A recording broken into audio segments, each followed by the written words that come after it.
Celtics, after 5 games of rest, they come to the TD Garden, get the win over Detroit, 123-99, the final, and Peyton Pritchard was just the star of the show. No Jason Tatum here tonight, but it really didn't matter because a number of different guys got involved. And Peyton Pritchard, once again, or actually, I believe this is the first time he has had this season a double-double. Off the bench, incredible. The coach's press conference is presented by Amica Insurance, the exclusive auto, home, and life insurance partner of the Boston Celtics. Joe Mazzulla has this to say after the game. So, Jalen, you look at the box score and you say 14 points, 9 rebounds, 6 assists, but he's plus 30. He seemed to have like a big impact moving the ball tonight. What did you see from him? Yeah, I thought he set the tone. Took 5 shots in the first half, but he made it a point to really push the pace to create 2-on-1s and find his teammates and be a playmaker of that in his defense. And so I thought he did a great job of that in the first half, facilitating and getting the ball where it needed to get to. I thought he set the tone with that. And then Luke Cornett comes in at the end of the first, maybe a little bit of a chaotic start to the game, and things settle down and he starts making some plays there. Just to have him make some play, and then the pass to Derek for the 3 later in the game. Just it seems like you can go to anybody on the bench and find somebody that can make an impact. Yeah, I mean that's the credit to the locker room and the expectation and the professionalism that they sent. But Luke's physicality was a game changer for us in the middle of that first quarter at both ends of the floor with him. He does a great job of playing off. He can play by himself. He can play with KP. He can play with Al. When those different lineups are out there, we take advantage of his defensive versatility. But he does a great job playing off the other guys on the offensive end, and kind of saw that with his screening, his cutting, and his passing, and his offensive rebound. So I thought his physicality really helped us there in his first stint. What stood out to you about the way you guys defended tonight, 19% for them from 3, and also how connected the group was on both ends? Yeah, we were definitely connected defensively. I thought our ball pressure was good. I thought our physicality was good. I thought we made them earn stuff.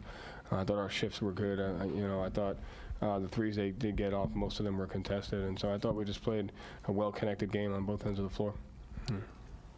Speaking of Luke's cutting, that play where Kristaps is posting up and kind of or Cornett dives and kicks out for 3. What did that kind of say about Kristaps and Luke's ability to play off each other in that double big? Yeah, I mean that's the versatility, right? The KP, X, Luke, Al, Nemi, those guys can all play off each other. They do a great job. Sometimes it's a little slower because we're trying to figure out the coverage and the matchup and who's on who and how we can get to our spacing. But their basketball IQ and their skill allows them to play, and we can take advantage of that versatility. And Kristaps said this morning he feels back in the sense of being able to play off teammates and just the familiarity with everybody, but the conditioning's that next step for him to kind of be back fully to himself. How close does he look to you in terms of being all the way back to himself? Yeah, I mean, I think he's there.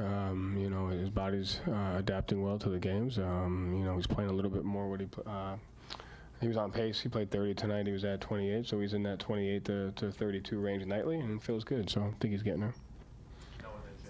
Before the game, J.V. Bickerstaff said that the Celtics team is one of the most unselfish teams that he's seen.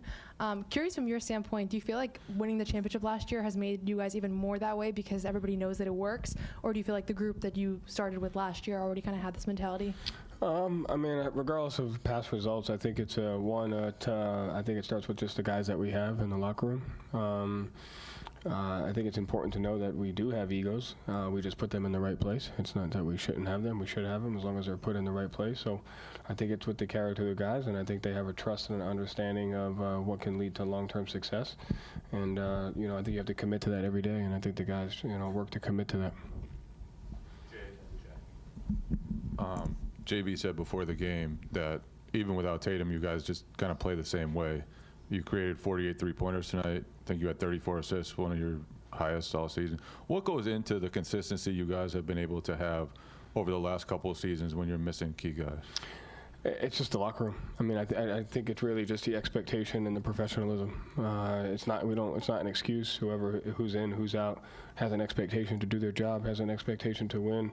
But I think it's just them. They don't miss a beat because of their preparation, their attention to detail. And when guys are out, you can take advantage of different guys' versatilities.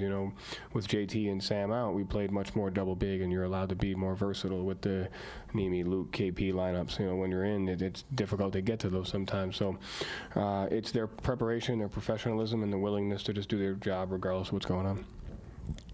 Joe, it feels like we ask you about Peyton every game now, but he even stayed in at the end of the game there with some of the guys who are usually in Maine or don't get a lot of playing time. How much does he enjoy those moments? Does he ask to stay in those situations? Like, what is sort of the decision to leave him in there and just watching him sort of play a similar role with the starters and with those guys? Yeah, I mean, he just loves to compete. So at the end of the day, I enjoy it. Teammates enjoy it. It's fun just watching him compete at a high level. He doesn't really play to a scoreboard. He just plays to compete, and that's a beautiful gift that he has. Thank you, Joe. Thanks.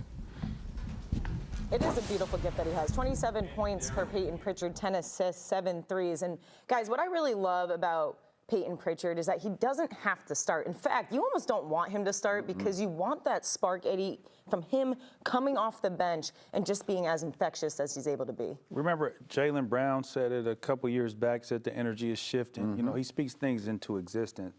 And remember Media Day, what he said about playing Detroit? This is a game where Peyton can get off. This is a game where Sam Hauser can get up 10 threes, or Sam being out. What was the other option?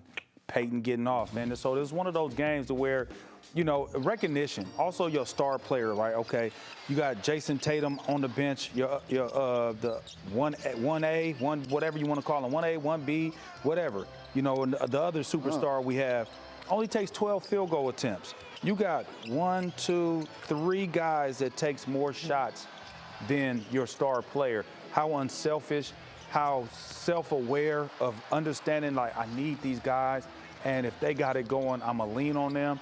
And it's just a true belief in Peyton, not only the coaching staff, the players, but also Peyton himself. What I love most is he checks in, he gets a legitimately loud ovation from the crowd because everyone's into the way he's playing this year. Got another one when he left the game.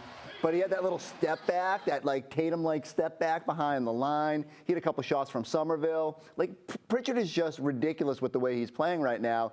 And I don't know, like I keep saying it. Just send that John Havlicek trophy right up to Boston, put it right on Peyton's locker, and just keep it there until June. Since you're talking about that, sixth man of the year, right?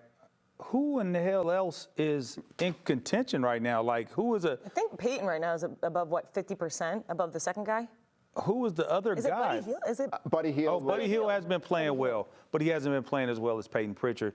And Peyton Pritchard being on one of the best teams in the league, well, the best team in the league. I ain't gonna say one of the best team, the best team in the league. Just another step here in the storied history of the six-man title in Boston, from Bill Walton and Kevin McHale. There was the year Bird agreed to go to the bench and played a bunch of games at the end of the bench after getting hit in the face. You know, like, everyone just buys in. And then more recently with Malcolm Brogdon winning it a couple years ago, the Celtics have been blessed with players that are willing to slide into that role and thrive in it. And Peyton's doing the same thing. Thank God Brad Stevens didn't trade him a couple years ago when Peyton was looking for more opportunity, because he got it and he's showing what he can do with it. It was that NBA Finals half-court buzzer. Brad Stevens knew we got to keep Peyton Pritchard around. And he was obviously a huge reason as to why the Celtics had the dominating win that they had tonight. Here is the season series right now.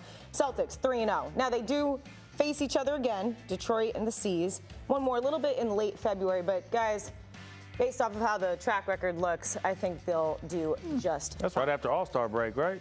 Exactly, Yeah. exactly. All right, coming up after this, we got Tom Giles stepping in to talk about not only the C's, what they did here today, but who they have coming up on Sunday and how they continue the stretch. We also have Post Up after this, and we're gonna have a lot of fun with this because we see, you know, JB with the fashion fits and his new line coming out. So make sure you guys tune into that. More Celtics Post Game Live after this. Celtics Post Game Live is brought to you in part by